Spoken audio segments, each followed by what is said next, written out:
Did you know that the way you prepare rice can be the difference between helping your kidneys and harming them? Most people with rising creatinine levels eliminate rice from their diet completely, thinking all rice is dangerous.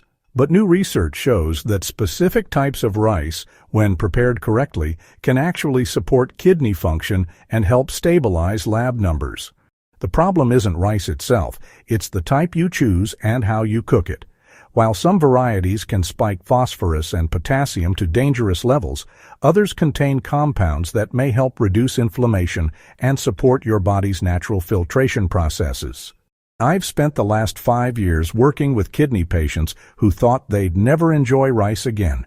Many had eliminated their favorite comfort food out of fear, only to discover they were making their situation worse by becoming malnourished and losing the energy their bodies needed to heal. Margaret, a 68-year-old retired teacher, is a perfect example. Her creatinine had climbed to 3.2 milligrams per deciliter, and she'd completely eliminated rice from her diet. She was losing weight, losing energy, and her lab numbers kept climbing despite her strict food restrictions. When we reintroduced the right type of rice using a specific preparation method, something remarkable happened. Within 12 weeks, her creatinine dropped to 2.4 milligrams per deciliter. Her estimated GFR improved from 18 to 26 milliliters per minute, and she felt human again.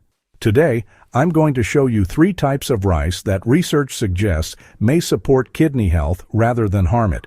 More importantly, I'll teach you the exact preparation methods that can help remove potentially harmful compounds while preserving the nutrients your body needs for energy and healing. Here's what most people don't understand about rice and kidney health. The type of rice matters more than whether you eat rice at all. The way you prepare it can make the difference between helping your kidneys and harming them. And the portion size and timing can turn a kidney-friendly food into a dangerous one if you get it wrong. Number 1. White basmati rice. White basmati rice is actually one of the few foods that offers both emotional comfort and clinical safety when you're living with chronic kidney disease. If you've been scared of your rising creatinine or, overwhelmed by lab reports showing higher phosphorus or potassium, this is one food you can still rely on. Unlike brown rice or sticky short-grain varieties, basmati rice is naturally lower in phosphorus and potassium. A half cup of cooked white basmati contains around 35 milligrams of phosphorus and 55 milligrams of potassium, which makes it safer for someone trying to control CKD progression. Its long grain structure also means it has a lower glycemic index than regular white rice, so it won't spike your blood sugar as dramatically. That's actually pretty critical for anyone managing both diabetes and kidney disease, since every blood sugar spike increases inflammation and oxidative stress, both of which damage nephrons and worsen creatinine levels over time.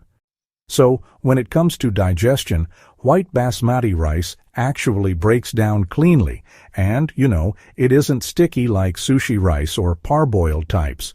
This really helps with slower gut transit times, which are pretty common in chronic kidney disease. A smooth, clean digestive experience reduces bloating, gas, and constipation, all of which can influence your gut microbiome. And that microbiome, honestly, it matters more than most people realize. It affects how much urea builds up in your system, how inflamed your body becomes, and how efficiently your colon clears toxins. All of these factors, impact your creatinine and kidney function. But safety with this rice actually starts before you even cook it. Always rinse your basmati thoroughly in cold water until the water runs completely clear. This washes away surface starch and any environmental contaminants. And if you want to take safety even further, soak the rice in filtered or bottled water for at least 30 minutes before cooking. Then cook using the boil and drain method. Use lots of water like you would for pasta and drain after cooking.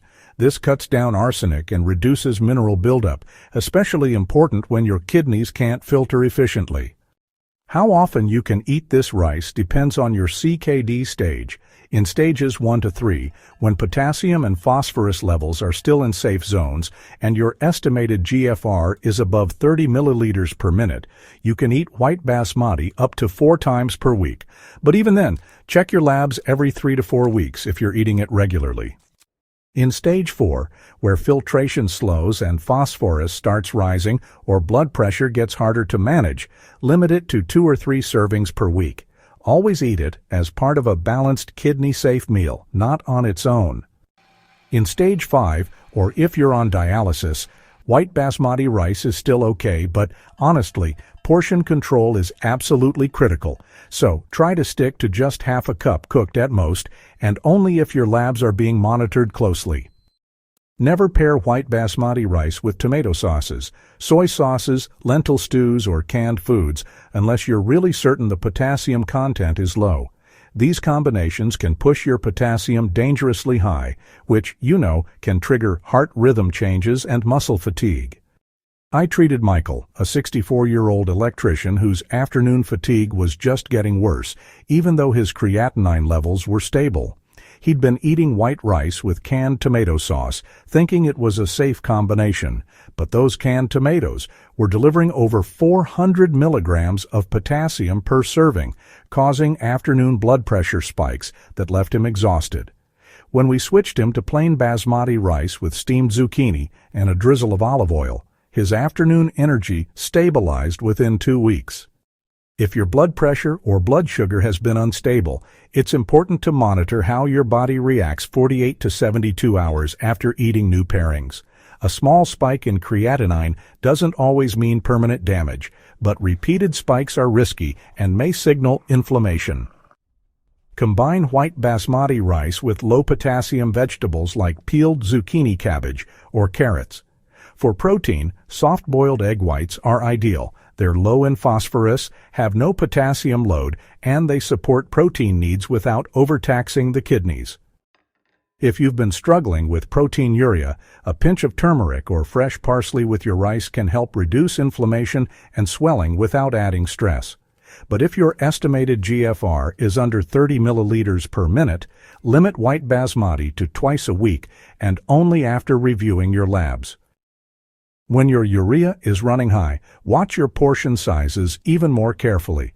Eating more than 1/3 cup cooked during high urea periods can make you feel dizzy, foggy, or fatigued. That's because too many carbohydrates can increase nitrogen buildup, worsen brain fog, and raise ammonia in the bloodstream. Number 2. Japonica white rice.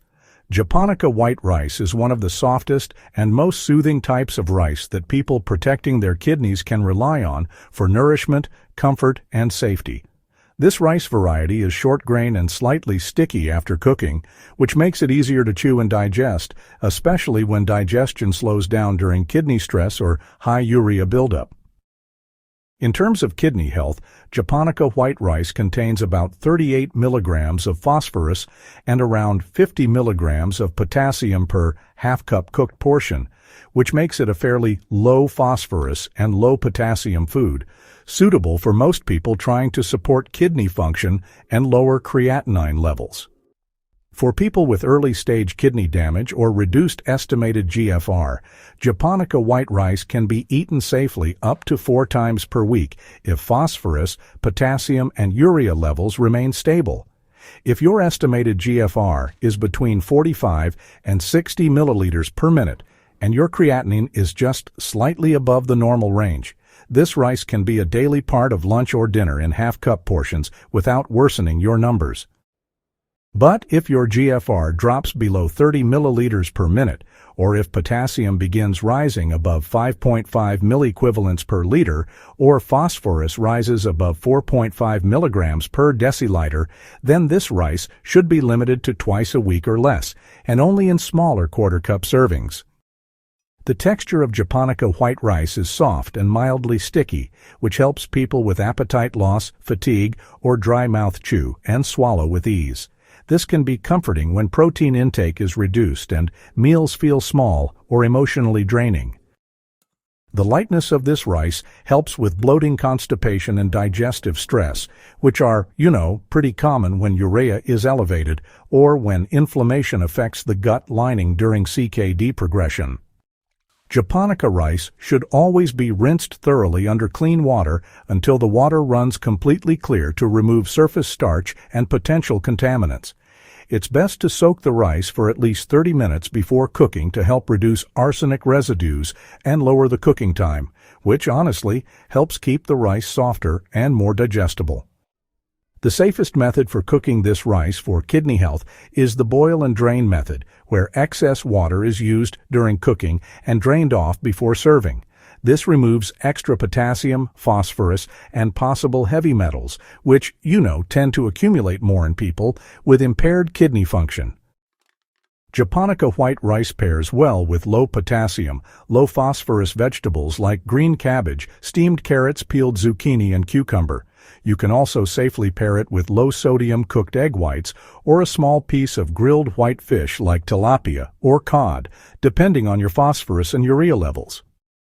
Avoid pairing this rice with soy sauces, creamy lentils, salted broths, or tomato-based curries unless your potassium and sodium are tightly controlled, under 5.0 milliequivalents per liter for potassium and under 135 milliequivalents per liter for sodium.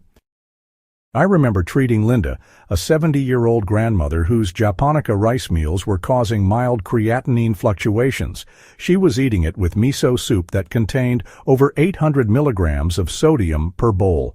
When we replaced the miso soup with plain steamed vegetables and a small amount of olive oil, her creatinine stabilized, and her morning blood pressure readings improved by 12 points. If your creatinine rises above 2.0 milligrams per deciliter after including this rice, then, portion size and pairing foods should be reassessed by reviewing labs within 72 hours. This rice can also support people with uncontrolled blood pressure because it's naturally sodium-free and has no additives or preservatives if bought plain and unseasoned. High blood pressure damages the kidney filters slowly over time, so eating foods that don't raise fluid retention or vascular stress helps reduce filtration pressure. For those with low albumin levels, this rice is not a protein source, so it shouldn't replace protein-rich foods, but it helps provide calories to prevent muscle wasting and fatigue, which also worsen when appetite drops. For people losing weight during CKD or those with low serum albumin under 3.5 grams per deciliter, this rice can be a safe energy source when eaten with a renal-approved protein source and a small healthy fat like olive oil or avocado oil to support absorption and balance blood sugar. Always cook fresh and avoid storing cooked rice for more than 24 hours because the risk of bacterial spores increases, especially when immunity is compromised during kidney disease. Number 3. Shirataki rice. Shirataki rice made from konjac root is one of the most kidney-friendly rice substitutes available today for people trying to manage their kidney health. This rice is extremely low in calories, with fewer than 10 calories per serving, and it contains almost no carbohydrates, which makes it an excellent choice for those dealing with high blood sugar or insulin resistance alongside kidney issues. For patients with high creatinine levels and declining kidney function, every bite matters. Shirataki rice offers a way to reduce digestive burden while supporting better lab results.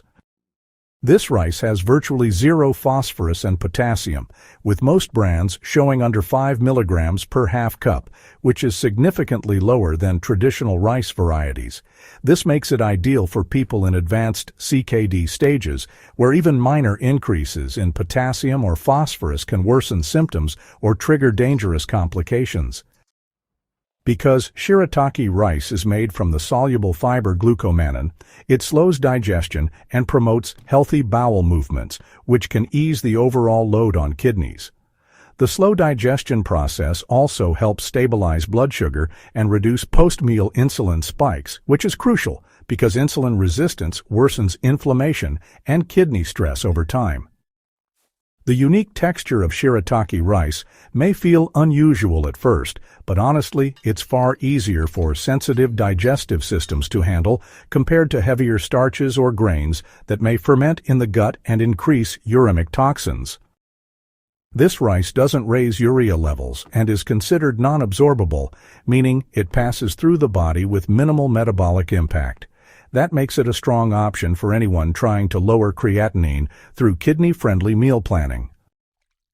To prepare Shirataki rice safely, rinse it thoroughly under warm water to remove the natural konjac aroma, which some people find unpleasant. Then boil it for 2 to 3 minutes to soften the texture and improve taste. For those with weakened immune systems, this extra step reduces the risk of bacterial exposure and helps improve food safety. So, Shirataki rice should be eaten fresh and not stored for more than 24 hours in the refrigerator, just to avoid any contamination or possible gut discomfort. It can be safely eaten 3 to 4 times per week across all stages of CKD, as long as it's paired with the right foods. Good pairings include steamed cabbage, boiled zucchini, roasted eggplant, sautéed bell peppers, or even fresh parsley.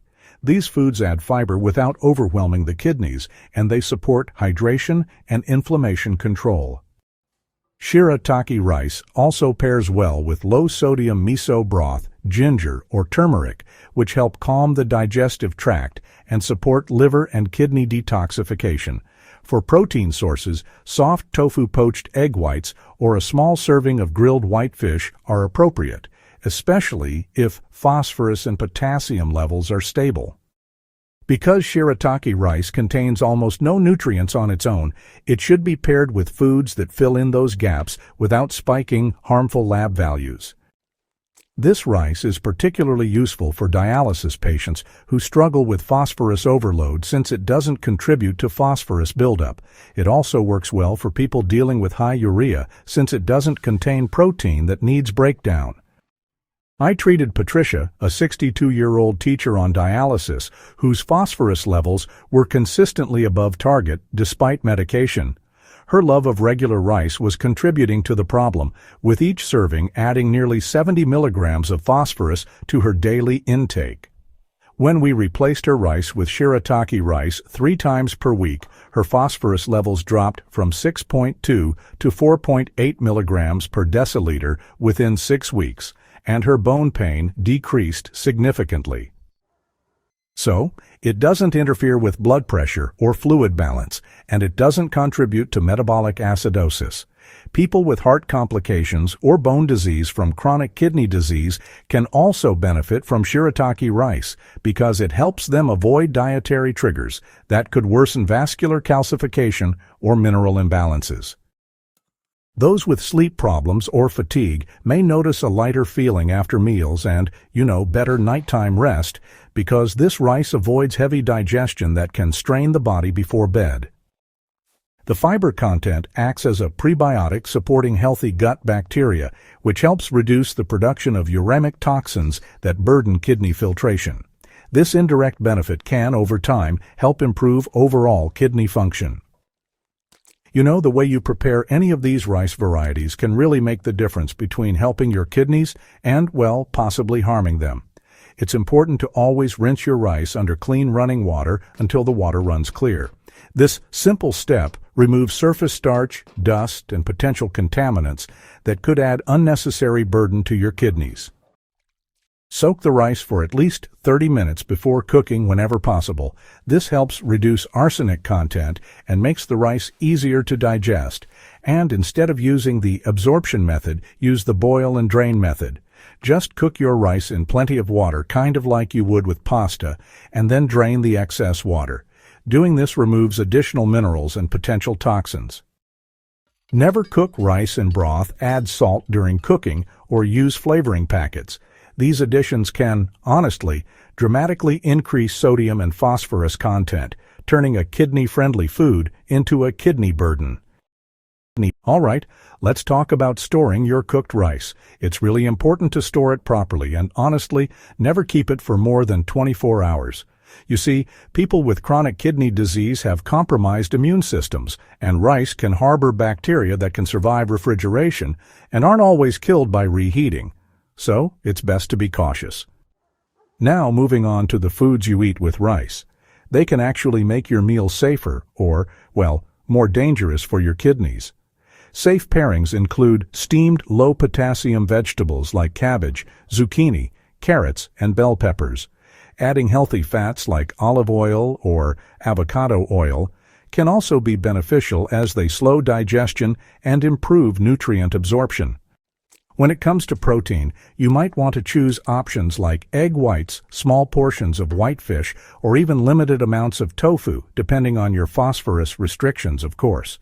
And for seasoning, go for kidney-friendly herbs, such as parsley, cilantro, ginger, or turmeric, rather than salt-based seasonings. It's all about making those small changes for better kidney health. So, you should really avoid dangerous pairings like tomato-based sauces, soy sauce, processed meats, canned vegetables, or even those pre-made seasoning mixes. These can, honestly, turn a kidney-safe meal into one that spikes your potassium, phosphorus, or sodium to dangerous levels. Your CKD stage, determines how much rice you can safely eat and how often. In stages 1 and 2, with estimated GFR above 60 milliliters per minute, you can eat half-cup portions of basmati or Japonica rice about 4 to 5 times per week with regular lab monitoring. In stage 3, with estimated GFR between 30 and 60 milliliters per minute, you should limit rice to 3 times per week and reduce portions to 1/3 cup if potassium or phosphorus levels are rising. In stage 4, with estimated GFR between 15 and 30 milliliters per minute, rice should be limited to twice per week, with quarter-cup portions and, really careful monitoring of all lab values. In stage 5, or on dialysis, rice portions should be individualized based on your specific lab values, dialysis schedule, and medication regimen. Shirataki rice becomes particularly valuable at this stage because it provides satisfaction without contributing to mineral overload. Keep track of how your body responds to adding these rice varieties back into your diet. Monitor your energy levels, sleep quality, appetite, and any changes in swelling or blood pressure. Most importantly, track your lab values every 4 to 6 weeks when making dietary changes. If your creatinine rises by more than 0.2 of a milligram per deciliter, your potassium climbs above 5.5 milliequivalents per liter, or your phosphorus exceeds 4.5 milligrams per deciliter, reassess your rice intake immediately. Work with your healthcare team to determine the right approach for your individual situation. These guidelines provide a framework, but your specific health status, medication regimen, and lab values should always guide your final decisions. Remember, kidney disease doesn't mean you have to live in fear of food. With the right knowledge and careful attention to preparation and portions, these 3 rice varieties can provide comfort, nutrition, and stability without compromising your kidney health. Rice can be part of your healing journey when chosen wisely and prepared correctly. Start with small portions, monitor your response, and gradually find the approach that works best for your body and your lab values. Your kidneys need nourishment and support, not starvation and fear. These rice options can help provide both the physical nutrition and emotional comfort you need while protecting your kidney function for